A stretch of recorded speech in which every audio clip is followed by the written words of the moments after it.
আচার্য চাণক্য তার নীতিশাস্ত্রে এমন কিছু বাণী লিখে গিয়েছেন যা কিন্তু আজও জীবনে চলার পথে খুবই কার্যকর। চাণক্যের নীতি ব্যক্তিগত, সামাজিক ও রাজনৈতিক জীবনের জন্য ব্যাপক মার্গদর্শন প্রদান করে থাকে। এই নীতিশাস্ত্রে অনেক গুরুত্বপূর্ণ নীতি ও বাণী রয়েছে যা একজন ব্যক্তিকে সাফল্যের দিকে নিদর্শন প্রদান করে।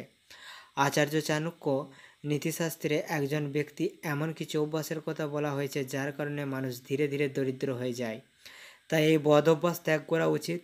আসুন জেনে নেওয়া যাক সেই বদ অভ্যাসগুলি কী কী। আজকে আমি 5টি বদ অভ্যাস আপনাদের কাছে শেয়ার করব। ভিডিওটি অবশ্যই শেষ পর্যন্ত দেখবেন, ভিডিও একটি লাইক করবেন আর চ্যানেলটিকে সাবস্ক্রাইব করে নেবেন যদি ভিডিওটি ভালো লাগে। প্রথম হচ্ছে যারা পরিষ্কারভাবে থাকেন।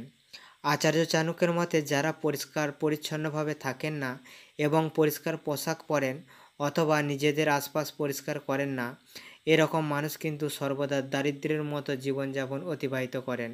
তাই এই জন্য খারাপ অভ্যাস ত্যাগ করতে হবে, অর্থাৎ এইসব খারাপ অভ্যাসগুলিকে অবশ্যই মুছে ফেলতে হবে।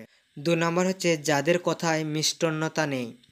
চাণক্য বলেছেন যাদের কথাবার্তায় কোনো মিষ্টতা নেই অথবা যারা সবসময় কর্কশ স্বরে কথা বলেন তাদের উপর মা লক্ষ্মী কখনোই প্রসন্ন থাকেন না। তাই এক্ষুনি এই অভ্যাস ত্যাগ করুন আর সবসময় সকলের সঙ্গে সুন্দরভাবে কথা বলুন, নয়তো আপনার সঙ্গে সকলের খারাপ সম্পর্ক হবে এবং উপরন্তু আপনি গরিবও হয়ে যেতে পারেন। 3 নাম্বার, সূর্যাস্তের পর ঘুমানো। চাণক্য মতে যারা সন্ধ্যার সময় অর্থাৎ সূর্যাস্তের পর ঘুমিয়ে পড়েন তারা সবসময় গরিব থাকেন।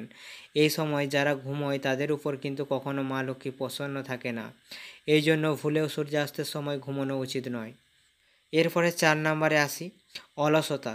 চাণক্যের মতে অলসতা একেবারে খারাপ অভ্যাস যা কিন্তু একজন ব্যক্তিকে কোনো কাজে সফল হতে দেয় না। যদি আপনি জীবনে সফল হতে চান তবে কিন্তু সবার প্রথমে অলসতা ছেড়ে দিন। 5 নাম্বার, অনুচিত ব্যয়। অতিরিক্ত ব্যয় আপনাকে কিন্তু গরিব করে তোলে। যদি আপনি আপনার আয় অনুযায়ী ব্যয় করেন থাকেন তবে কিন্তু সফল হতে পারবেন। এই জন্য বুঝে শুনে ব্যয় করুন, নিজের প্রয়োজনীয়তাকে বুঝুন এবং খরচে হ্রাস টানুন। আজকের ভিডিওটি এই পর্যন্ত। যদি ভিডিওটি আপনার কোনো রকম উপকার করে থাকে তাহলে ভিডিও অবশ্যই একটু লাইক করে চ্যানেলটিকে এক্ষুনি সাবস্ক্রাইব করে নিন।